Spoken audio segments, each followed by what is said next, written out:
Well, I'm Jeff Mohler, President and CEO for Special Olympics Indiana.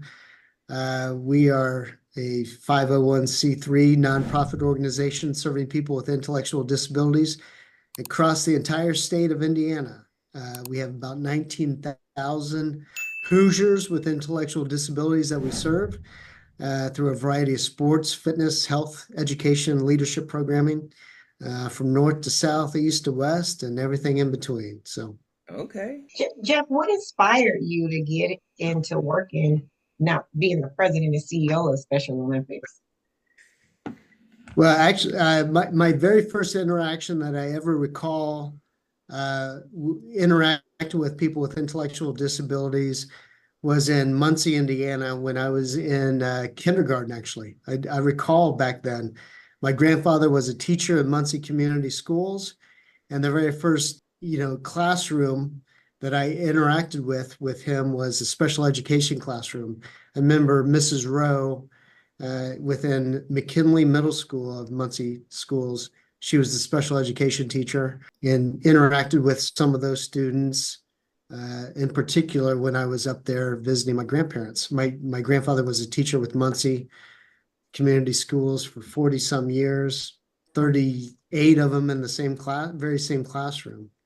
And I remember that. I also remember in middle school, babysitting.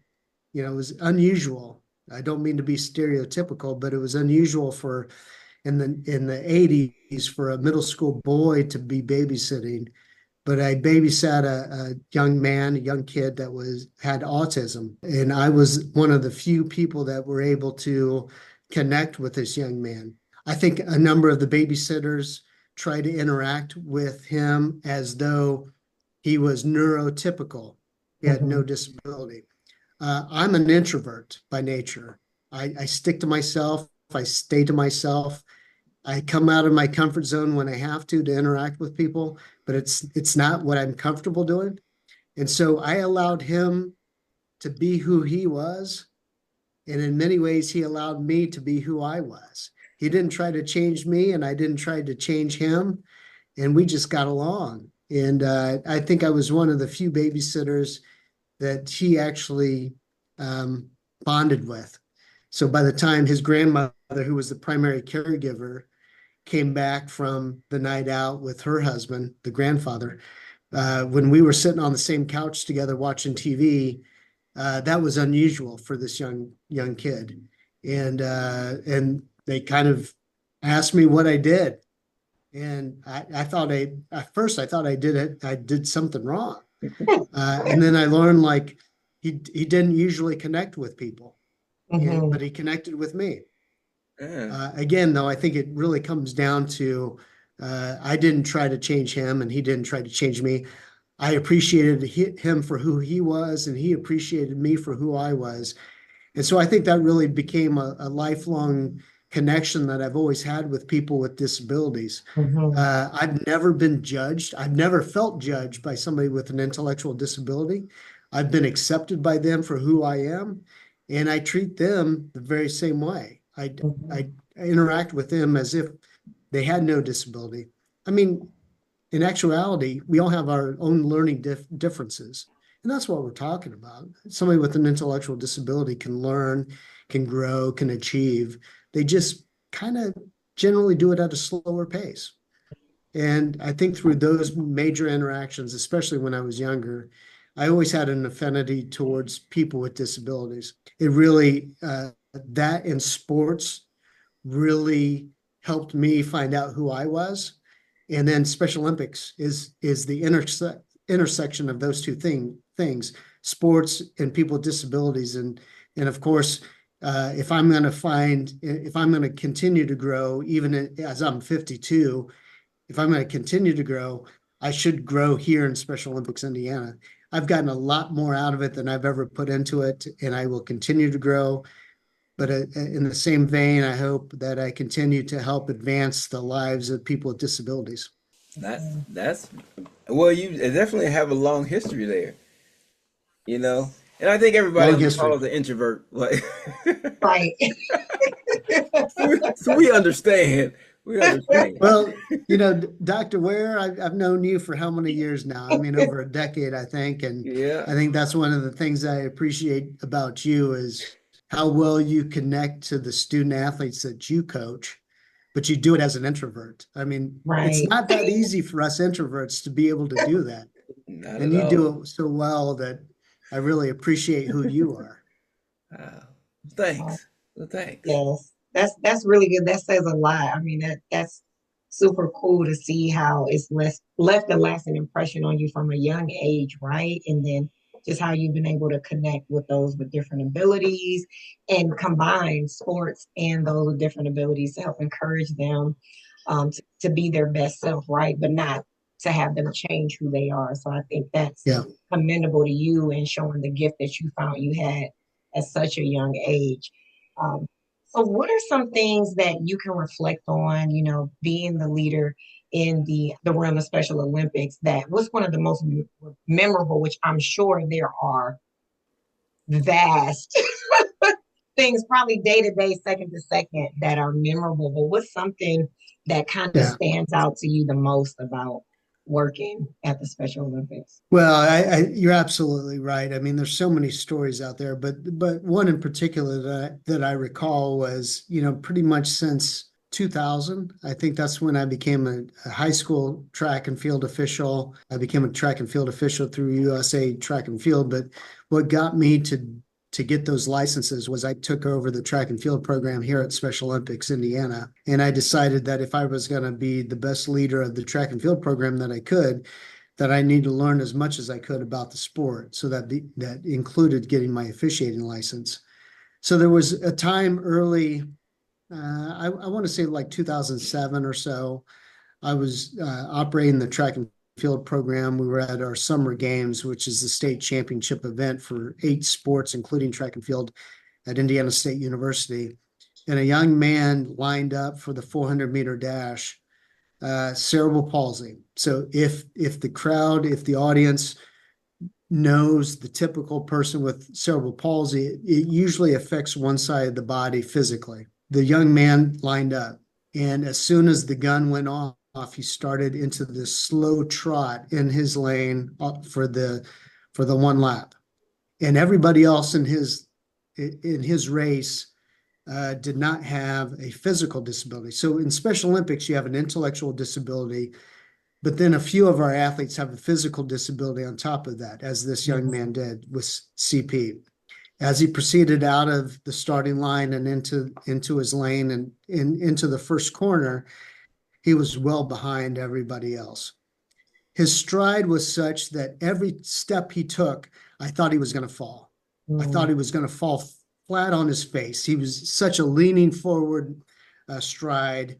And the only thing that in my mind was, how in the world could this coach, whoever this coach was, put this young man into position to harm himself, physically harm himself, but also be devastated by falling and then finishing last? That was my mindset. He did not fall in the first turn. He's on the back stretch. He is not falling. In fact, he's gaining on everybody else.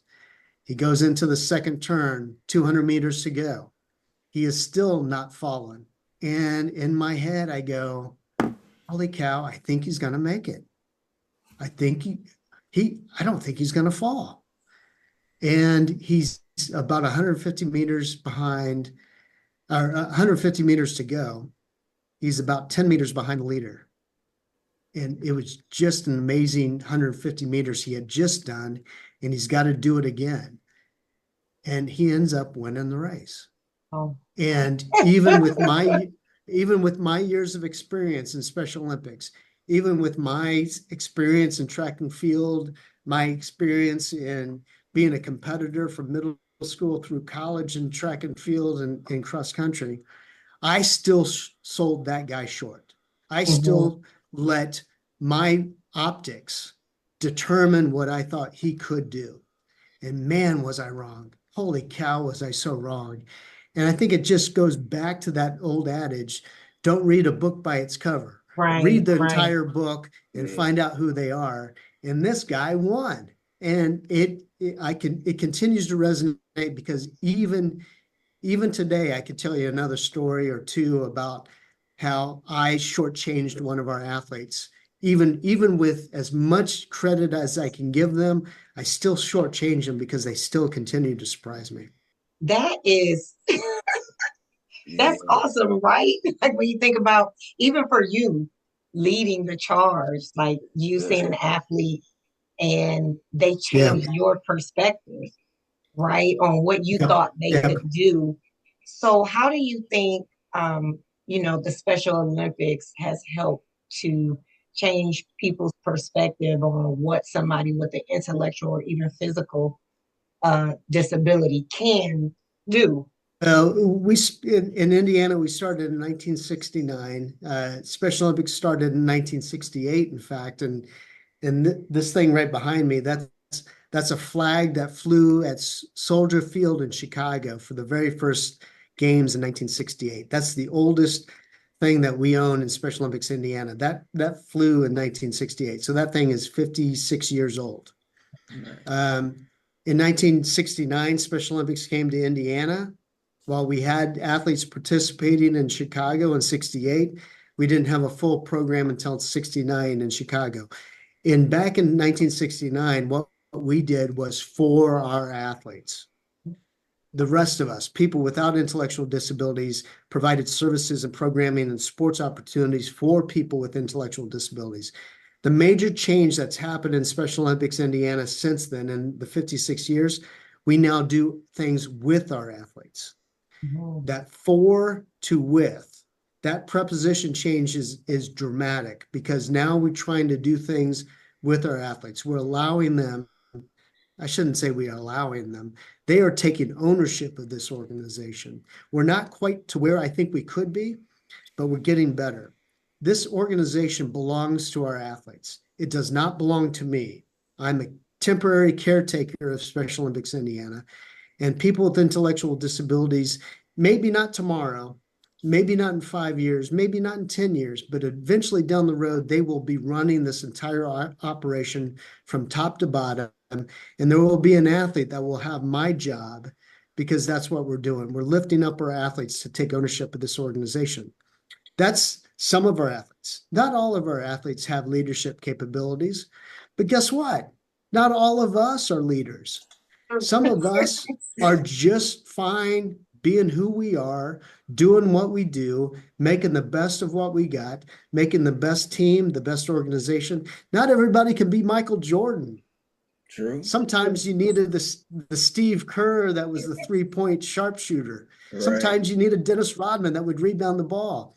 Not all of us can be Michael Jordan. And I am certainly not Michael Jordan in height, ability, or anything else, but I can play my role. That's pretty sweet. I mean, that's a outstanding, achievement and shift. Like I've never heard of such a thing where you have an organization where the people are actually gonna eventually end up running the organization. And Well, I'll that's a ask, long range goal. yeah, but I mean, is that something that you all like as the whole Special Olympics committee, the board, is that something you all put together and decided, okay, we're gonna start doing, I you know, think, I think it goes back to I have, sorry to steal this line. I have a dream. Yeah, yes. I've got a dream of where we can be. And I think a number of our athletes have that same dream. I would say this, if there was a national organization of women right now, right? and I were the CEO of now, people would question that. They would True, go, why isn't a woman leading that organization? true. If I were the CEO of the NAACP, I'm as white as can be. What is he doing leading our organization? I And got legitimately so, right? Legitimate reasons of questioning why the leader isn't representative of the group that they're trying to lead. Mhm. I But got nobody has ever asked me, do I have an intellectual disability? Mm. I am not representative of the group that we're serving. So Okay. why is it different for us? Why is it different for our athletes? It shouldn't be. Mm. Now, our athletes aren't there yet. Mhm. but we're going to get them there. Um, Okay. I'm with you. And that goes to, so would you say that's like one of the ways that Special Olympics, you help out your athletes beyond competitive days? Yes, mhm. yes, Because absolutely. because There, this is there's athletes that are part of an athlete leadership university that we do twice a year at Butler University. It's a weekend long, once in October, once in April, in which we bring our athletes to Butler and we give them leadership training that helps them become more than competitors in this organization. We train them to give speeches. We train them to be on boards and committees. We train them to be coaches. I mean, we have a shortage of coaches in Special Olympics. Why not have athletes as they start to get a little bit older, like me, right? Our knees don't work so well, but I can serve the next generation by being a coach. And we train up our athletes to be more than competitors in Special Olympics. So athlete leadership is key to what we try to do. And so that's very fundamental to what we want. The long range vision of athlete leadership, yeah, take my job, run this organization because um, who better to represent the athletes across the state of Indiana when it comes to Special Olympics than an athlete himself, herself. yeah, I can't think of anybody else. yeah. I mean, I'm truly impressed by that. Because it seems like, I mean, everything makes sense, right? So it all makes sense, and it's one of those things where it's like, well, you're making it make sense, right? So, Mhm. and like you Mhm. said, any other organization, that's how it would be. And so, how is it that, I mean, with this, like this initiative to do this, is this like a statewide or is this like a national wide initiative, to kind of help change the face of what people's idea is when it comes to Special Olympics? That's a great question. I think that there's a mindset across the board globally within Special Olympics that our athletes can achieve far more and can be in leadership roles. Within the United States, there's 52 U.S. programs. So California is split between North and South, and of course, the District of Columbia has their own program. So that makes 52 of us. We're kind of like 52 different McDonald's franchises. We've got an international body that helps us select the menu, puts the pricing towards that, helps us promote. But when it comes to hiring and firing of staff, when it comes to the budget, when it comes to cleaning up the bathrooms, that's all on us. Yeah. And so the good and the bad of that is that we have some flexibility to implement Special Olympics that fits best for our state. The bad is that not all US programs embrace athlete leadership the way that we do here in Mhm. Indiana. One of the things that we want to be in Indiana is a global leader when it comes to athlete leadership.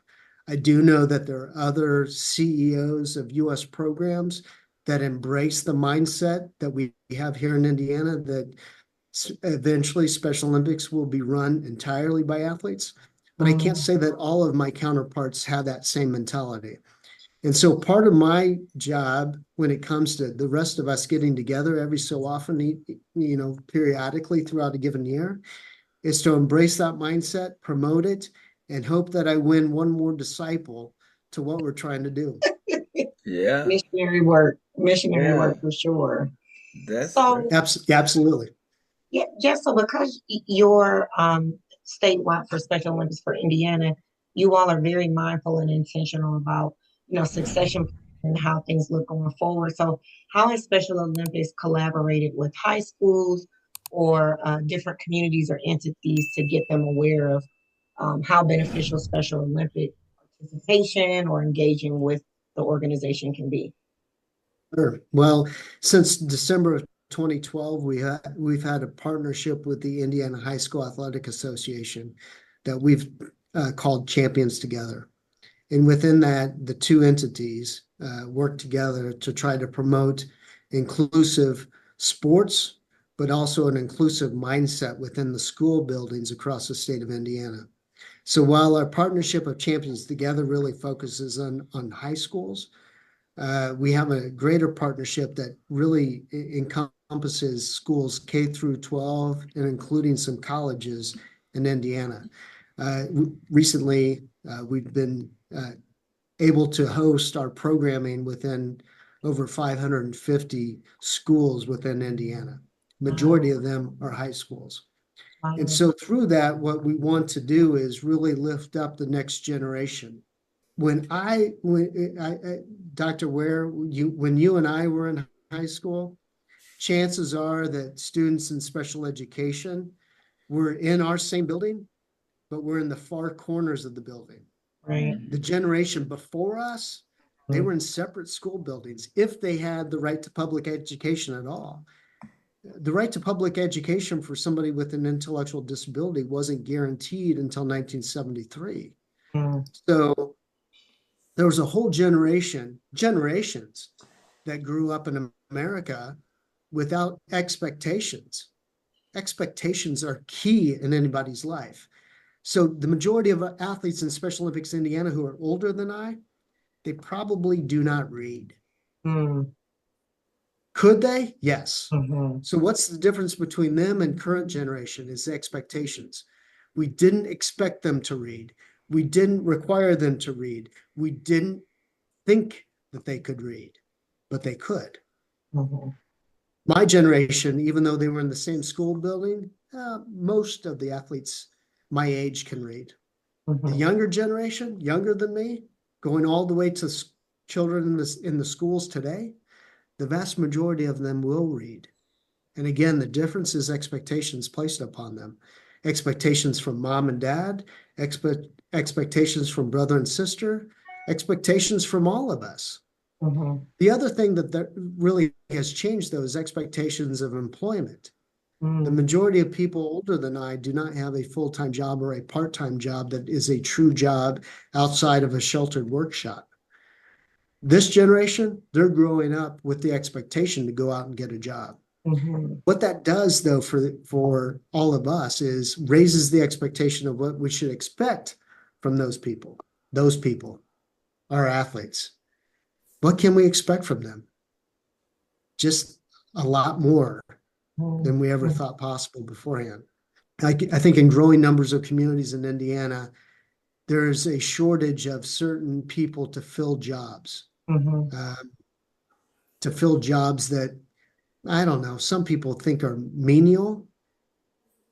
No, they're not menial. Job is a job. Work is Mhm. work. It continues to advance our communities. And people with intellectual disabilities, if given a chance, can fill some of those roles. So when we are talking about going back to the schools, Mhm. long way around to go back to those No, schools. yes. What we want to do though is lift up this generation of high school students and just recently the previous generation who are now in college or now getting out of college. And when they eventually become the decision makers within their organizations, whether it's a church, a school, a company, a law firm, a hospital, when they become those decision makers, and when their HR directors come to them and say, we can't find anybody for these jobs. Hey, I've got an idea. Have you ever Mhm. thought about hiring somebody with an intellectual disability? I'm pretty sure that they could do those jobs. I remember when I competed in unified track and field in high school, and I was surprised. Give them a chance. And Mhm. I think that we still have not seen the tidal wave of progress, but I think it's going to hit us here real soon, where this generation of leadership within our local communities are going to fully embrace people with intellectual disabilities. Now you mentioned the unified track and field program. Tell us a little bit about that and how that came about, and like you mentioned the partnership with the IHSA as Yeah, well, and then but how does that work out when it comes to unified track? Because some schools have it, I know some schools don't, and then it's yeah. at the state track meet, and Mhm. so yeah, explain that for us. Concept came about in actually a car ride from Indianapolis to Chicago, in which somebody presented me with the idea of what would a unified track and field meet look like when it comes to the Special Olympics. So unified when it comes to Special Olympics is people with and without intellectual disabilities competing on the same team. So the three of us would be considered unified partners in Special Olympics competition, and we would be paired up with or matched up with athletes, people with intellectual disabilities. We would then compete against other unified teams. So it's kind of like two different divisions within Special Olympics. We have traditional divisions, which is what you traditionally think of in Special Olympics, athletes versus athletes. And then unified is kind of unified teams versus unified teams. Unified track and field really is the mindset that says, let's put them in the same race based upon ability. So you've got, if you had 16 runners in the 100-meter dash, you would put the fastest 8 together and then the next 8. This 8 doesn't matter if you have an intellectual disability or not. It doesn't matter if you've been labeled a partner or been labeled as an athlete. The fastest 8. This 8, again, doesn't matter if you're labeled as an athlete or a partner. You're against each other. And then this race, both will have a winner and team scores based upon that as well. So this race will have 10 through 1 based upon your placing, 10, 8, 6, 4, 3, 2, 1, whatever the scoring is. And the same here. What it does is if I'm not so fast, I'm still going to earn some valuable points for my team. If I'm really fast, I'm going to earn valuable points for my team. The key to that, though, is the mixture of athletes and partners. What we want, we intentionally want people with and without intellectual disabilities competing against each other.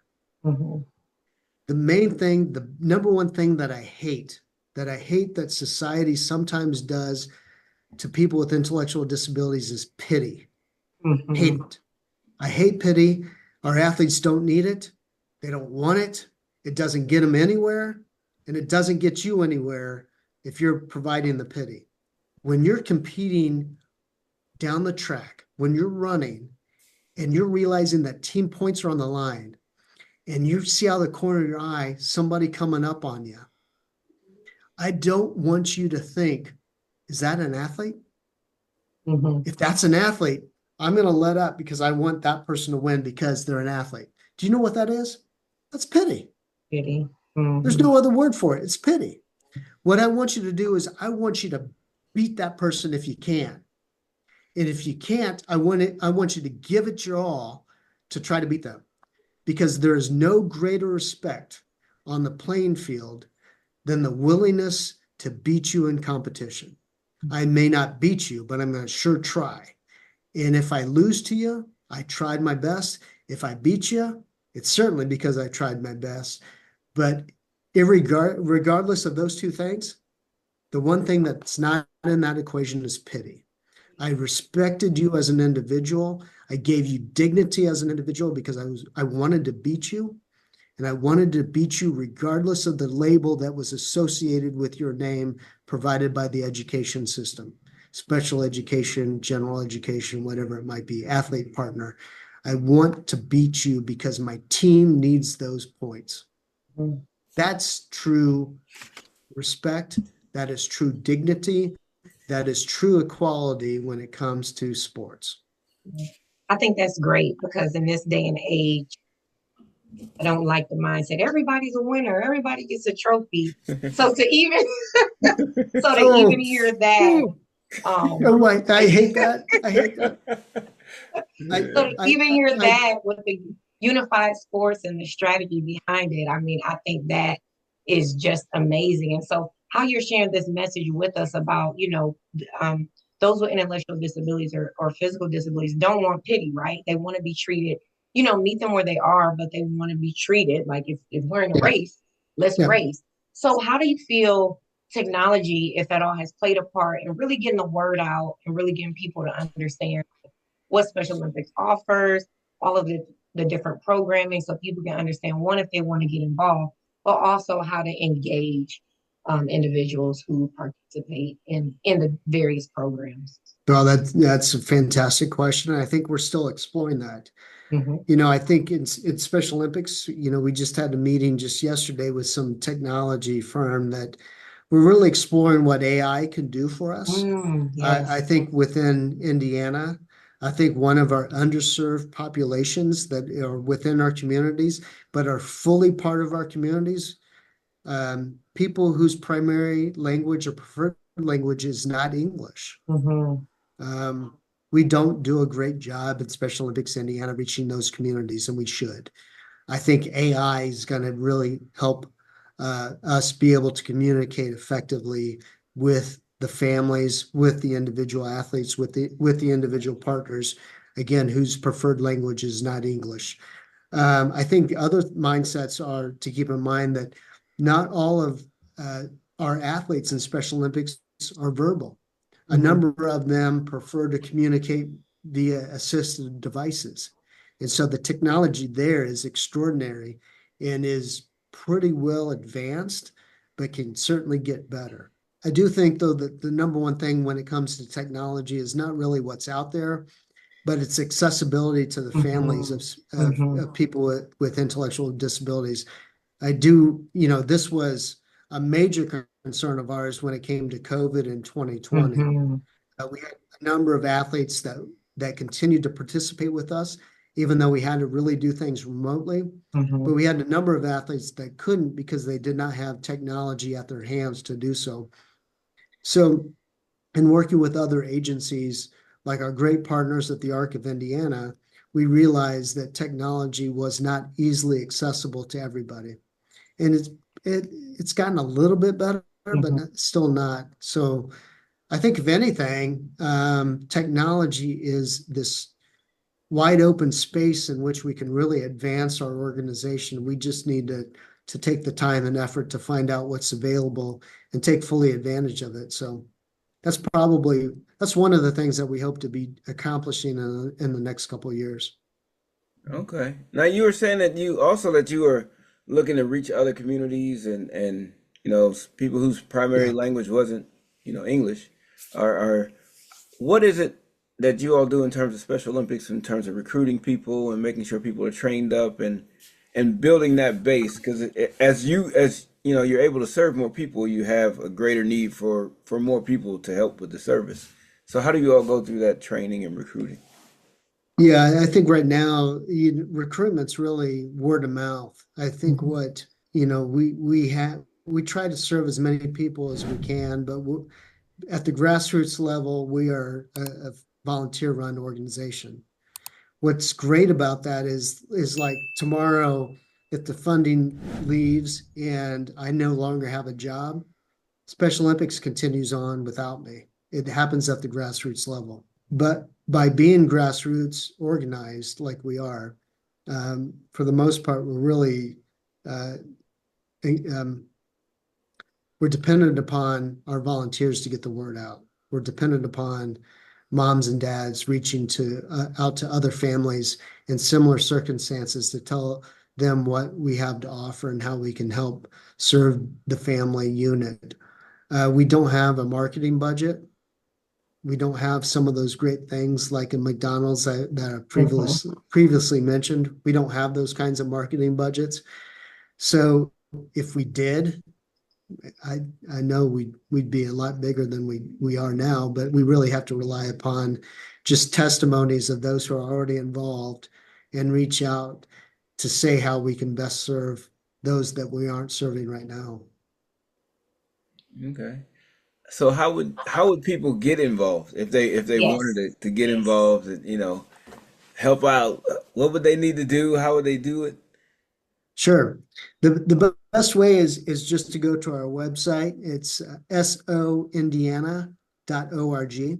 S and O Special Olympics, soindiana.org. From there, we've revamped the website so that it should be easy to navigate to your local program. For us in Special Olympics Indiana, we are primarily based on counties. So we have a Hamilton County program here in central Indiana. Those volunteers do the outreach, they recruit, they train, and they get the athletes to competition. So that's primarily where we are. within Marion County, Indianapolis, we're at the township level, whether it's north side, northeast, south, west, and east. We've got 5 different locations within Marion County because of how big the city is. In some of our rural parts of the state, we have a couple of counties that come together. For instance, Ripley, Ohio, Dearborn, which is down by Cincinnati. 3 different counties come together to have one local program. Again, all of our local programs are run by coordinators, volunteers, and the majority of coaches and our key volunteers throughout the state are parents themselves. So they are well equipped to handle the questions of anybody new coming in and how to get somebody on board. We do have some paperwork, of course, that are part of joining any organization, and we can certainly help anybody get their son or daughter involved in Special Olympics. On the coaching side, we certainly have a need for coaches. While the majority of our coaches are parents themselves, we certainly are looking for anybody that's willing to serve to come out and coach our athletes and make them the best possible athletes on and off the field that they can. If you wanted those who are listening to know kind of one thing that debunks what people think about someone with the intellectual disability, what would it be? They learn. Mm-hmm. They can grow. Mm-hmm. They are coachable. Mm-hmm. It just takes a little bit more patience, a little bit more repetition, a little bit more understanding. But they can achieve if given the tools necessary, if they have the support structure necessary, and if they have the coaching necessary, they can achieve. The goals will be different, but the goals that our athletes set for themselves can be life-changing. A number of our athletes, they start off in Special Olympics just with the goal to get around the track one lap. But that will soon translate to, I want to go get my driver's license. Right. And the rest of us take that for granted. That will soon translate to, I want to get my own job. And while we look at jobs as, I got to go to work today, our athletes tend to say, I get to go to work today. How many of us need a reason to get out of bed each and every day? All of us. We all do. And then eventually it will even grow into, I'm going to get my own place. I'm not going to live with mom and dad anymore. I'm going to get my own apartment. Those life milestones are part of Special Olympics coaching. And, Dr. Ware, I know that you and I have coached, so many young people throughout the years. The one thing that I've always told anybody I've ever coached, tomorrow you may not be an athlete of mine, but I'll always be your coach. And if you want that feeling, if you want to be a mentor, if you want to make a difference, there's no better place to be than with Special Olympics. Yeah, that's a fact. Yeah, I mean coaching in general. Coach Ina's been around for a while too. She knows those, even the kids we coach, they come around and they're like, you're still that person for them, whether you believe it or not. I mean, I remember in my early days, I still keep in touch with a lot of those kids from my early coaching days back in Illinois, and they're like, they still call me coach. Right. It's like we're their biggest hype man for life, right? Exactly. Now, Jeff, I know Special Olympics is a 501(c)(3), so they do a lot of fundraising. What are some of the fundraising things that are out there that people can get involved with? I know I've done a couple myself, but so what are some of those things that people can get involved with? Well, I tell you, there's two of them, and both of them probably seem a little outside the box, a little crazy. Our largest fundraiser that we do across the state of Indiana usually in 18 to 20 different locations, is the annual polar plunge. So each February and early March, we recruit 3,500 or more individuals to do a crazy thing, and that is to jump into an icy body of water. Yeah. Uh, Again, 18 different locations. They ask friends and Well, family to sponsor them. Uh, for distance runners, for track and field athletes, it's like taking an ice bath after a yeah, practice as you prep for the big meet. Not Yeah. not that long. You get in, you get out, but it's also a great time because we have a good party. We put on music and we just have a good time with that. So those are usually each of the Saturdays in February and usually the first weekend in March. So again, across the state of Indiana. And usually then in August, we get teams of individuals, 12 individuals, that to pull a 737 jet airliner sponsored by FedEx. It's at the Indianapolis International Airport, and we string a rope up to the plane, and those 12 individuals at the start of the buzzer try to pull that thing 10 feet, and we see wow, how fast you can do it. It sounds like a lot, but the thing will move. Yeah. It really does only take 12 people to move that thing. Yeah. You wouldn't think so, but it does. It'll move. So, teams will come out and get sponsorships from friends, families, companies, colleagues to sponsor them for that as well. So those are usually two of the out of the box ways to participate or help us fundraise in Special Olympics. Yeah. I've done I both of want to those. do They the were polar. great. I was gonna say I want to do the polar plunge Come for Come on. on sure. out. It's a good time. You're nice and cold. Yeah, if anybody's interested, we should have our schedule finalized and the website up and running by November 1st. Perfect. We can get our athletes to participate. I know, right? Absolutely. Our jumpers and hurdlers, like, come Yeah. on, Get let's do out the there. polar We're going to plunge. polar plunge today. Plunge it. That would be cool. Oh my Well, goodness. well, Jeff, is there anything else you want to leave us with? It's been great, learning all this stuff about Special Olympics. Yes.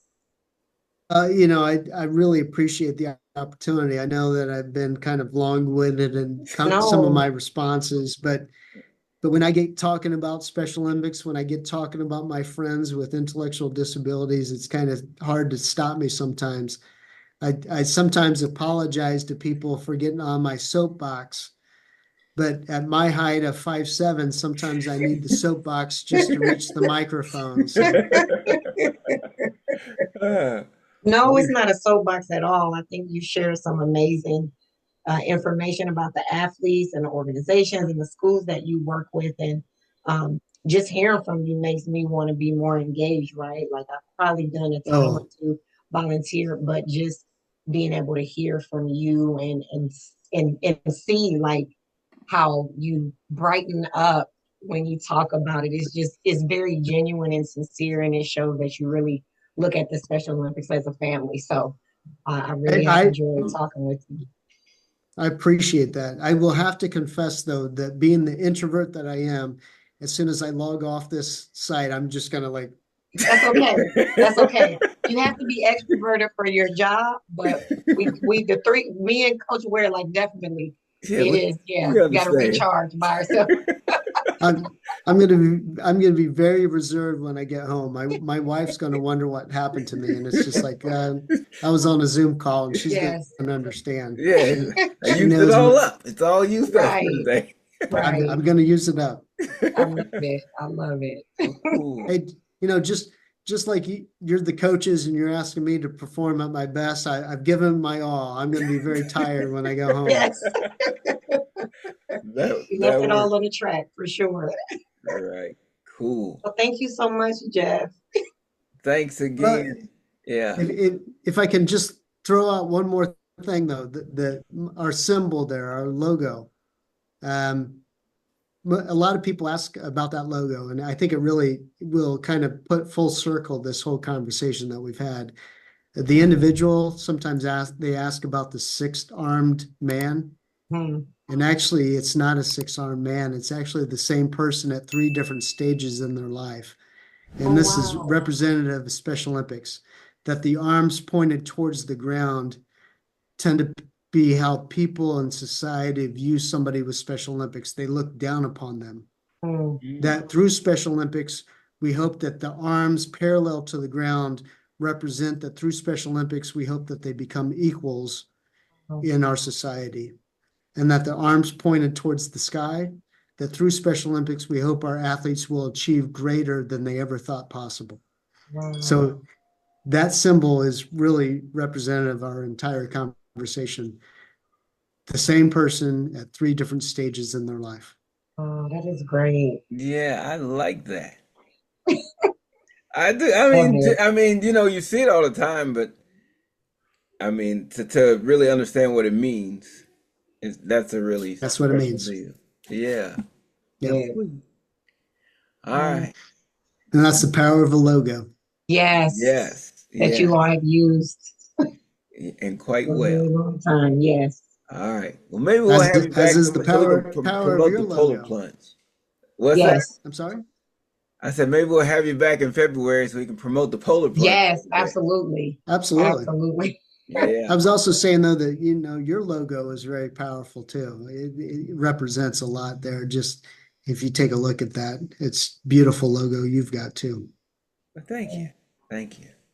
We're trying to speed the sport along. You know, we want to do some major Absolutely. things around here. We're trying to get this Mhm, track meet together and get these kids going mhm, and really highlight, this sport and really take it to the next level. mhm, With things coming out like the track slam that's coming next mhm, year and all the other stuff like that. I think it's time for, you know, especially in this state, to give a little bit more love to track and field.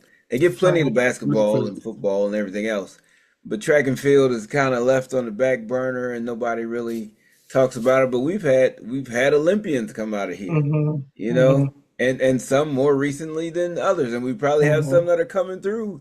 As we're speaking, we might see some in the next Olympics coming from here. So it's like it's one of those things where you have all this talent around you and nobody's paying attention to it, and it's a shame.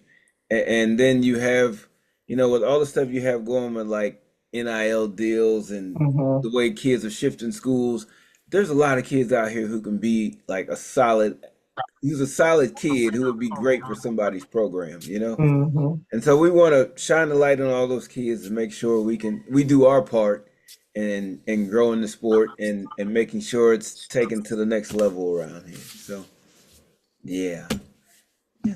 Thanks. I got on my That's soapbox. awesome. Yes. Uh, there's plenty of room on the soapbox for everybody. All right. Well, we will chat with you soon, sir. Yes. That's Thank you so awesome. much, Thank you. Jennifer. Thank It was a you. Yeah, This is thank pleasure. great. you. Nice to meet you. Nice to meet you too.